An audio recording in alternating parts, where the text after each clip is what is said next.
अस्सलाम वालेकुम नाज़रीन किराम, हमेशा की तरह हम दोनों आपकी खिदमत में एक खौफनाक वाक़े के साथ हाज़िर हो चुके हैं। तो आज का वाक़या शुरू करने से पहले अगर आपने चैनल को सब्सक्राइब नहीं किया, सब्सक्राइब करने वीडियो पसंद आए तो उसे लाइक लाज़मी कीजिएगा। और अगर आपको ये अपनी आपबीती हमारे साथ शेयर करना चाहते हैं तो स्क्रीन पे दिए गए व्हाट्सएप और ईमेल से आप हमारे साथ कॉन्टैक्ट कर सकते हैं। तो चलिए जी, बिना टाइम ज़ाया किए बढ़ते हैं आज के वाक़े की तरफ। नाज़रीन, आज का जो वाक़या है ना, ये आमना के साथ पेश आया था बचपन में। तो चूँकि अभी ये ज़रा कैमरे के सामने इतना बोल नहीं सकती, तो वाक़या जो है ना आपको मैं सुनाने वाला हूँ। अच्छा आमना, जब आपके साथ ये वाक़या पेश आया था तो क्या फीलिंग्स थी आपकी? क्योंकि आज तक तो आपने मेरे से वाक़यात सुने हैं हाँ और जी। आज मैं आपका वाक़या अपनी ऑडियंस को सुनाने वाला हूँ। तो जब आपके साथ ये वाक़या पेश आया था तो उस वक़्त आप छोटी भी थीं, हाँ जी। तो क्या फीलिंग्स थी आपकी? क्या आपको पता था कि ये होने वाला है? अगर पता होता कि ये होगा तो फिर आपने उस तहखाने में जाना था? नहीं जी, बिल्कुल भी नहीं। बस बच्चे थे ना तब। हुँ। अच्छा नाज़रीन, हुआ कुछ इस तरह कि आमना के जो ददयाल वाले हैं ना, ये वाक़या वहाँ पे पेश आया था। असल में मैं इनसे वाक़या पूरा सुन चुका हूँ, इसलिए मैं आपको इन्हीं की ज़ुबानी कह लें या जिस तरह हम लोग आपको सुनाते हैं उसी तरह मैं सुनाता हूँ। बचपन में आमना बताती हैं कि हमारे ददयाल में ना एक शादी थी। सबसे पहले मैं आपको वाक़ये की जगह बताता हूँ कि ये वाक़या कहाँ पेश आया था। आमना के ददयाल वाले लाहौर का एक बड़ा मशहूर इलाका है शाहजमाल। वहाँ पे इनके ददयाल वालों का घर था, यानी कि आपके दूर के रिश्तेदार थे हाँ वो। जी, हाँ जी। तो उनका वहाँ पे घर था और काफ़ी बड़ा घर था। मीन्स कि अगर अब कोई सब्सक्राइबर हमारे शाहजमाल से हैं, सुन रहे हैं, तो उन्हें पता होगा कि वहाँ पे जो बड़े घर हैं ना, वो काफ़ी ज़्यादा बड़े हैं, मतलब कि कनालों में वो घर फैले हुए हैं। अगर और इसी तरह इनका भी जो घर था ना, वो था तकरीबन, की आमना बताती हैं कि 2 कनाल का घर था और तकरीबन 1 कनाल का उसके आगे ग्राउंड था और बाकी कवर्ड एरिया जो था वो अलग अलग से था। और घर का जो कवर्ड एरिया था ना, मीन्स कि वो डबल स्टोरी था, तो तय खाना मिला के वो घर टोटल हुआ ट्रिपल स्टोरी। हाँ जी। अच्छा, अच्छा ये बताती हैं कि हमारे उस घर में ना शादी का कोई प्रोग्राम था। तो बच्चे सारे अक्सर, आपको पता है कि शादी ब्याह हो तो सारे इकट्ठे खेलते हैं। इसी तरह ये भी लोग उस शादी में इकट्ठे सारे बच्चे जो था वो खेल रहे थे। अब ये बताती हैं कि उस घर में जो तय खाना था ना, वो कुछ इस तरह था कि आप मेन डोर से एंटर होते हैं तो सामने एक बड़ा हॉल था। हॉल की राइट साइड से रास्ता नीचे बेसमेंट को जाता था और बेसमेंट की जो सीढ़ियाँ थी ना, वो इस तरह थी कि आपने राउंड स्टेयर्स देखी होंगी जो अक्सर घरों के अंदर होती हैं, कि वो राउंड सी ऐसे ऊपर करके चढ़ती हैं, उस टाइप की सीढ़ियाँ थी। और आमना बताती हैं कि काफ़ी उन सीढ़ियों का ना साइज़ जो था ना, वो कोई 4-4 फुट चौड़ा उनका स्टेप था। और ये बच्चे सारे जो थे ना, जब भी कहते हैं कि हम लोग उस घर में जाते तो हमें उस तहखाने के ऊपर खड़े होकर ना उसको देखते थे। उसके नीचे अंधेरा था, अंधेरे मीन्स के नीचे कहते सामान सारा पड़ा हुआ था, उसके पूरा एक घर आबाद था। क्योंकि वो नीचे वाला हिस्सा ज़्यादा इस्तेमाल नहीं होता था, इसलिए अक्सर उसकी लाइट ऑफ ही रहती थी। और जब बच्चे हों तो आपको पता है कि किसी चीज़ पे ध्यान चला जाए तो वो फिर उसको बंदा देखता है कि यार नीचे क्या है। हाँ जी। वही कंडीशन आपके साथ भी होगी कि बच्चे तो ज़ाहिर है फिर बैठते ही नहीं हैं। हाँ। इधर-उधर कहीं न कहीं देखते हैं चीज़ों को। तो हम ना आपको उस तहखाने को देख के क्या फीलिंग्स क्या होती थी आपकी? उसमें ऐसे लगता था जैसे कि यहाँ से अगर कोई नीचे जाए, हाँ। तो वो वापस नहीं आएगा। अच्छा, हाँ जी। तो हुआ तो कुछ ऐसा ही था फिर। हाँ जी, बिल्कुल। अच्छा, बच्चे सारे वहाँ पे इकट्ठे हैं, ये लोग खेल रहे हैं, कूद रहे हैं और वही फीलिंग्स की जैसा कि अभी आमना ने बताया कि हम ऊपर से खड़े होके उस तहखाने को देखते थे सारे बच्चे, के नीचे पता नहीं क्या होगा। अच्छा, और किसी का भी हौसला नहीं होता था कि वो नीचे उतरे। अच्छा, इतना हाँ खौफनाक था। जी। तो नीचे कुछ था कि वैसे ही आप लोग नहीं जाते थे? पता नहीं, हमें तो बस बच्चे थे, देख के खौफ आता था, अंधेरा होता था नीचे। हम्म। तो नीचे वैसे सब कुछ घर था हाँ जी, पूरा। घर था पूरा। शादी ख़त्म हो गई और सारे लोग अभी जो करीबी रिश्तेदार थे अभी वो उस घर में ही थे, गए नहीं थे। जितने भी इनके रिश्तेदार थे, बाकी बच्चे थे, उन सबके बच्चे जो है ना वहाँ पे खेलते थे, क्योंकि घर चूँकि बहुत ज़्यादा बड़ा था, इसलिए वो खेलने में बच्चों को दिक्कत नहीं होती थी, यानी कि खुला माहौल होगा वहाँ पे आपका ना। हाँ जी, और वो इतना बड़ा घर था कि हम वहाँ काफ़ी दफ़ा जा चुके हैं, लेकिन कभी वो पूरा घर हमने नहीं देखा। अच्छा, हाँ जी, घर भी उसकी पूरा क्या नहीं ग्राउंड हो। तक पूरी नहीं देखी हमने। अच्छा, शादी के 5वें दिन आमना बताती है कि हम सारे बच्चे खेल रहे थे, और ये मगरिब के बाद का टाइम था कि हम सारे बच्चे ना इकट्ठे होकर खेल रहे हैं। तो बड़े जितने भी थे ना, ये सारे ऊपर वाले फ्लोर पे थे। तो ये बताती हैं कि हमारा जो कज़न था ना, फूफो का बेटा, वो हमसे बड़ा था। अगर ये 10 साल के थे तो वो 14-15 साल का था। अच्छा, ये लोग कहते हैं कि हमने सबने ना पैसे मिलाए आपस में और वो 50 रुपये बन गए। हमने कहा कि जी अब शर्त ये लगी है कि जो बच्चा नीचे जाएगा उसको ये 50 रुपये मिलेंगे। और इनके जो फूफो का बेटा वो इनसे बड़ा था, तो उसने, अच्छा एक और चीज़ मैं आपको बताता हूँ, ये जो इनका फूफो का बेटा था, ये इकलौता बेटा था उनका, और वो शरारती भी सबसे ज़्यादा था, जैसा कि आपने मुझे बताया। तो अब उस बच्चे ने, जब ये शर्त इन्होंने लगाई, तो नीचे जाने के लिए कोई भी तैयार नहीं था। आमना बताते हैं कि खींच के भी अगर किसी को सीढ़ियों के पास लेके जाते थे ना, तो वो रोना शुरू कर देता था। तो इतने में हमारी जो फूफो का बेटा बड़ा, उसने कहा कि जी मैं नीचे जाऊंगा। ये सब तैयार हो गए, अब बैठ गए हैं उसको देखने के लिए कि ये नीचे जाएगा, और वो कह रहा है कि जी मैं नीचे जाऊंगा और ये 50 रुपये मैं जीतूंगा। हुआ भी कुछ इस तरह, और ये सारे बच्चे हॉल में खड़े हो गए उसको देखने के लिए कि ये कैसे जाएगा।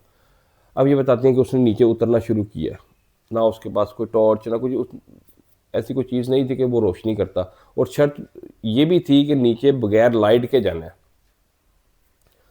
अब इनके पप्पू का बेटा नीचे उतरता है, तो तकरीबन कोई आमना बताती हैं कि एक फ्लोर की जितनी सीढ़ियाँ, कोई 18 से 20 सीढ़ियाँ थी, वो नीचे उतर के जब वो नीचे वाले हॉल में पहुंचा, तो उसने खुशी से चीखना शुरू कर दिया कि मैं नीचे हॉल में पहुंच हाँ गया हूँ। जी। और वो कह रहा है कि मैं 50 रुपये जीत गया हूँ, मैं 50 रुपये जीत गया हूँ, इस तरह उसने खुशी से ना चीखना शुरू कर देते।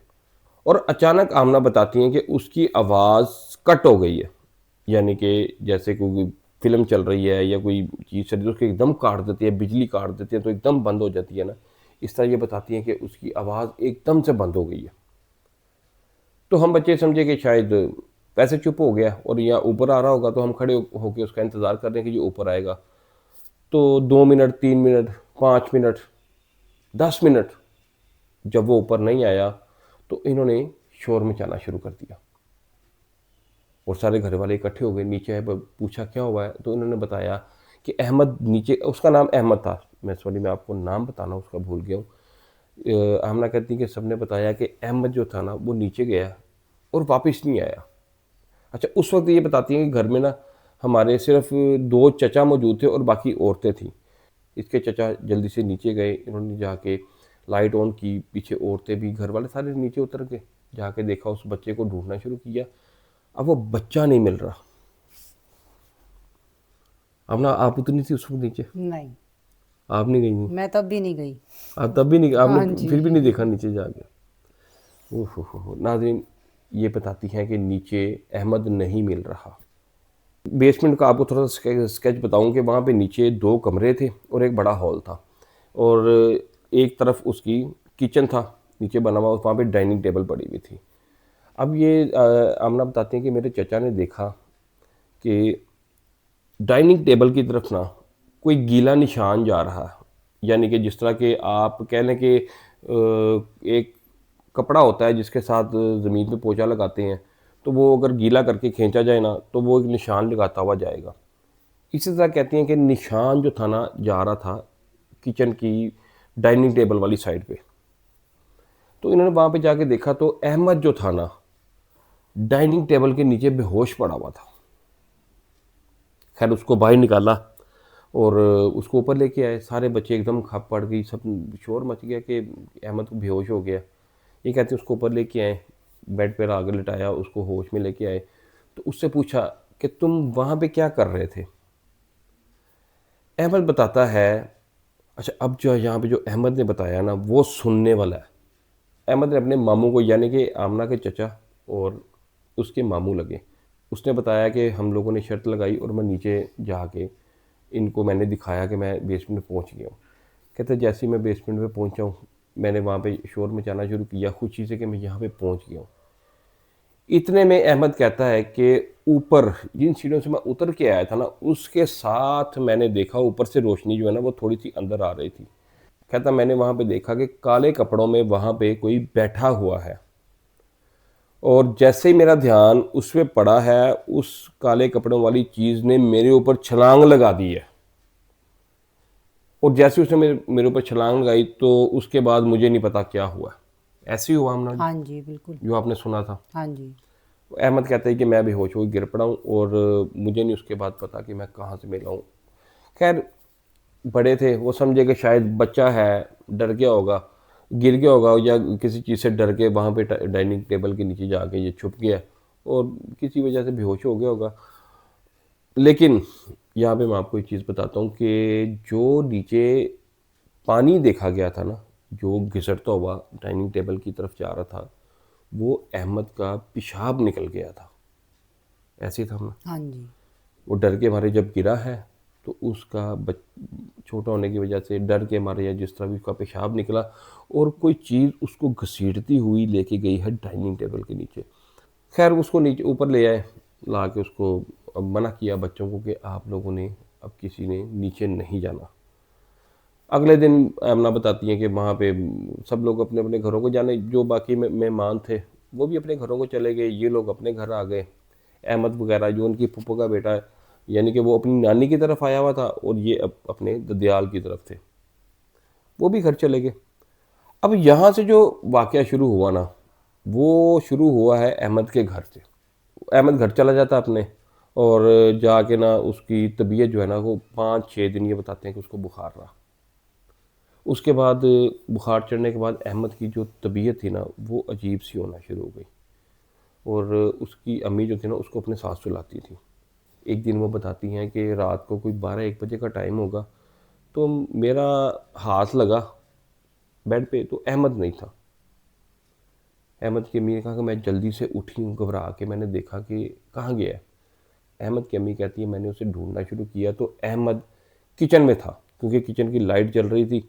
अहमद की अम्मी कहती है मैं किचन में गई हूँ उसको ढूंढते हुए, तो आगे किचन में फ्रिज का दरवाज़ा खोल के खड़ा हुआ है, और अजीब तरीके से फ्रिज में से चीज़ें निकाल के खा रहा है। कुछ खा रहा है और कुछ ज़मीन पे गिरा रहा है। हाँ जी। तो अहमद की अम्मी कहती है मैंने जाके उसे पकड़ा और अपनी तरफ मोड़ा, तो मुझे ऐसे लगा जैसे ना ये नींद में है। क्या कहती है मैंने उससे वहाँ चीज़ें छुड़वाई और ला के उसे वॉशरूम में लेके गई, हाथ छाथ धुलवाए, और इतने में ना वो एकदम जैसे नींद से नहीं उठ जाता कोई बंदा, ऐसे हुआ है, तो मैंने ला के उसे सुला दिया। अच्छा, अभी इनको पता नहीं लगा कि ये बच्चा पोजेस्ड हो चुका है। अब क्या हुआ है कि अहमद जो है ना इस तरह की हरकतें उसने करनी शुरू कर दी हैं कि कभी वो कमरे में बैठा अकेला बोल रहा है, उसकी अम्मी जो कि उनकी ये इकलौती औलाद है, एकदम भाग के कमरे में आती हैं, देखती हैं कि मेरे घर में तो कोई है भी नहीं अहमद के अलावा, किसके साथ बातें कर रहा है। तो आगे देखती हैं तो वो अकेला बैठा हुआ है। एक दिन क्या होता है कि अहमद के स्कूल से ना इसकी टीचर का फ़ोन आता है इसकी अम्मी को कि आप आके ना अपने बच्चे को घर लेके जाएं, इसकी तबीयत ठीक नहीं है। वो अम्मी इसकी एकदम परेशान हो जाती है कि पता नहीं क्या हो गया अहमद को। हाँ वो जी। हाँ करती है अहमद के अब्बू को फ़ोन कि आप जल्दी से स्कूल जाएं, वो देखिए अहमद की तबीयत ख़राब हो गई है, तो आप उसे वहाँ से ले आएं। अच्छा नाज़रीन, जब अहमद के अब्बू उसके स्कूल पहुँचती है ना, तो वहाँ पे सीन ही कुछ और चला हुआ है। अहमद को क्लास में कुर्सी के साथ बांध के बिठाया हुआ है, और उसके अब्बू ने जब ये सीन देखा तो एकदम गुस्से में आ गए कि भाई मेरे बच्चे को आपने इस तरह बांध के क्यों रखा हुआ है, हाँ जी। ये क्या तरीकाकार है। हाँ जी। तो तब प्रिंसिपल ने जो उन्हें बताया, उसने अहमद के अब्बू के पैरों से ज़मीन ही खींच ली। हाँ जी। हाँ जी। उन्होंने बताया कि इसने एक बच्चे को इतनी बुरे तरीके से मारा है कि अगर मैं आपको दिखाऊं तो आप परेशान हो जाएं। उस बच्चे को हमने हॉस्पिटल भेजा, तो ये इसने उस बच्चे को इस तरह मारा है जिस तरह कोई बड़ा आदमी किसी को मारता है। तो हमने बड़ी मुश्किल से इसको सिक्योरिटी गार्ड से पकड़वा के यहाँ पे बंधवा के बिठाया हुआ है, ये किसी की काबू नहीं आ रहा। हाँ जी। अब अहमद के अब्बू परेशान होकर इसको ना घर लेके आए हैं, और लाके अहमद की अम्मी को ना बताते हैं कि ये सीन हुआ है स्कूल में। अब अहमद की अम्मी भी पहले एक दो सीन देख चुकी थी, तो उन्होंने फिर अहमद के अब्बू को बताया कि ये इस तरह के हरकत जो है ना इसके साथ हो रही हैं। अब ये दोनों थोड़ा फ़िक्रमंद हो गए कि क्या करें, ये सिलसिला क्या चल रहा है, मतलब कि ये बीमार है या इस पे कुछ कोई बुरी चीज़ का असर हो गया। अभी हाँ इनको जी, वो इन समझ भी नहीं आ हाँ रही। समझ नहीं आ रहा। इतने में क्या होता है कि दूसरे तीसरे दिन छोड़ के ना बरसात के दिन चल रहे हैं और रात को बत्ती चली गई है, हम्म। कमरे में अंधेरा है, और अहमद के अब्बू ना उठते हैं और बाहर जाके ना वो मीटर, उनके शायद घर पे ना 2 मीटर लगे हुए हैं, 2 लाइनें लगी हुई हैं, वो लाइन चेंज करती हैं कि दूसरी तरफ की लाइन जो है ना उससे लाइट आ जाए। अब जैसे वो बाहर जाते हैं ना, अहमद की अम्मी ने मोमबत्ती जला के ना कमरे में रख दी है। अब कहती हैं कि ये इनका बेड लगा हुआ है, मीन्स कि आप इमेजिन करें कि ये टेक ये दीवार के साथ टेक लगी हुई है बेड की, और इस तरह बेड लगा हुआ है। अहमद की अम्मी लेटी हुई है और साथ अहमद लेटा हुआ है। अहमद की अम्मी कहती हैं कि मैंने मोमबत्ती की रोशनी में देखा है कि सामने दीवार पे अहमद जो है ना उल्टा ऊपर चढ़ रहा है, यानी कि उसका मुंह मेरी तरफ है और हाथ और पैर पीछे की तरफ है, और ये पीछे से ऊपर की तरफ चढ़ रहा है। तो अहमद की अम्मी कहती हैं ये देख के मैंने एकदम चीख मारी है हाँ जोर जी। से, और जब उन्होंने चीख मारी है तो अहमद साथ सोया हुआ हाँ था। जी, वो वहीं पर था। हाँ जी, वो भी उठ गया और उसके अब्बू भाग के अंदर आए हैं। उन्होंने पूछा क्या हुआ, तो उसकी अम्मी ने बताया कि अभी सामने मैंने अहमद को दीवार पे चढ़ते देखा है। तो वो कह रहे हैं वो तो तुम्हारे साथ लेटा हुआ है। यहाँ से अब उनको पता लगा है कि जी को मामला जो है ना हाँ वो जी, ख़राब हो चुके खराब हैं। है। हाँ जी। अब इन्होंने रब्ता करना शुरू किया लोगों से, कोई बंदा नहीं मिल रहा, किसी से कांटेक्ट नहीं हो रहा।